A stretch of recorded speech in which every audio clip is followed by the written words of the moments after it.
Paano kung nakakatakot ang aking guro? Kwentong isinulat ni Angeli Lodovico at iginuhit ni Hana Manaligod. Unang araw ng pasukan, kinakabahan si Toto sa kanyang pagpasok. Paano kung nakakatakot ang aking guro? Tanong niya sa kanyang sarili. Siya ang aking tatay.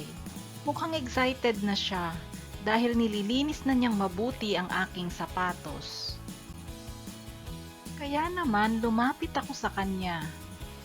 Tatay, paano po kung nakakatakot ang aking guro? Tumingin sa akin ang aking tatay nang nakangiti. Wala kang dapat ikatakot, anak, wika ni tatay. Sa aking pagpasok ay inihatid ako ni tatay at nanay patungong paaralan. Sa bawat hakbang naming palapit sa paaralan ay lumalakas ng lumalakas ang kabog ng aking dibdib. Nanay, tatay, paano po kung nakakatakot ang aking guro? Huwag kang mag-alala, anak, masaya sa paaralan. Marami kang makikilala at magiging kaibigan, nakangiting sabi sa akin ni nanay. Toto, nandito na tayo sa iyong silid-aralan. Hanggang dito na lamang kami ng iyong tatay.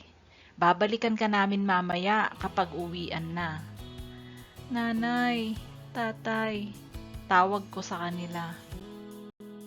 Paglingon ko sa aking likuran ay may mga batang nakatingin sa akin mula sa bintana. Toto, Toto, pasok ka na dito, wika ng isang lalaking nakatingin na nakaabang sa tabi ng pintuan ng aming silid-aralan. Magandang umaga, ikaw ba si Toto?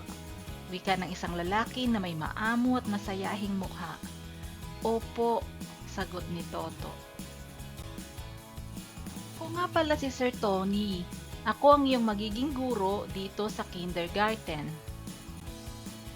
Pagpasok ko sa loob ng aming silid-aralan, wow, ang saya naman dito. Marami akong makakalaro. Napalitan ng saya ang takot na aking nararamdaman kanina. Hello, ako nga pala si Toto. Anong pangalan mo? Tanong ko sa isang bata na may maikling buhok at may mapulang pisngi. Ako nga pala si Mika. Magandang araw sa iyo, Toto, sabi niya sa akin. Mga bata, wika ng aming guro. Halina at tayo'y umawit. Lumapit kami sa aming guro at sabay-sabay kaming nag-awitan. Napakasaya pala talaga dito sa paaralan. Napakabait ng aming guro at gayon din ng aking mga kaklase. Sa aming masayang paglalaro ay natanaw ko ang aking nanay at tatay. Oras na pala ng uwian.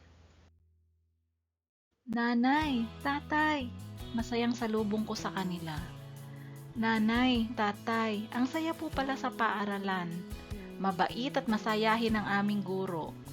Tinuruan po kaming umawit, sumayaw, magkulay at marami pang iba. Tunay na masaya palang pumasok sa paaralan.